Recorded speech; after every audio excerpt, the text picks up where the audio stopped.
Well, I hope that first of all, that Krav Maga is represented the way that it should be represented, and that it's a simple, effective system that is predicated on principles and not necessarily techniques. It doesn't mean that we're void of techniques.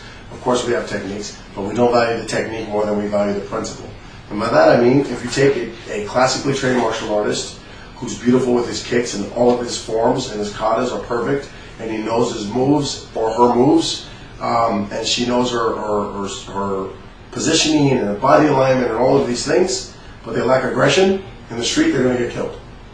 Yet you take someone who has very little training, but they're willing to pick up a stick, pick up a brick, pick up a bottle, elbow, bite, kick, scratch, have ultimate aggression and run people over and get out of there and follow our principles of Krav Maga and destroy who was attacking you and run away, then I would rather take that person into the alley with me than the classically trained martial artist who wants to do the fancy forms and kicks. If this sounds familiar, then it's true. Bruce Lee had the same problem with traditional Chinese martial arts, and that they were too nice, they were too fluffy, filled with movements that don't really address the issue. And the issue is, we want to address the threat, attack the source. This is it. This is our main principle of Krav Maga. A, there are no rules. B, address the threat, attack the source. C, we run away as soon as it's safe.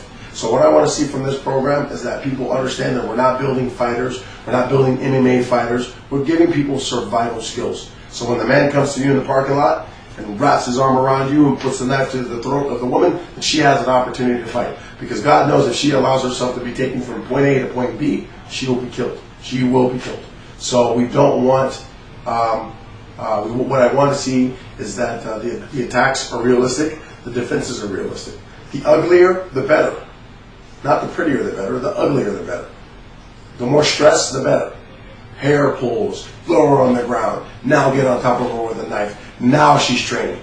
Other than that, you're just pretending, you're just playing. And it takes people years to learn a martial art how to deal with it. And even still, you introduce a knife to the equation and they have no idea how to deal with it. On day one, typically people are seeing these kinds of things from us. Typically. How to deal with people who are being aggressive to you.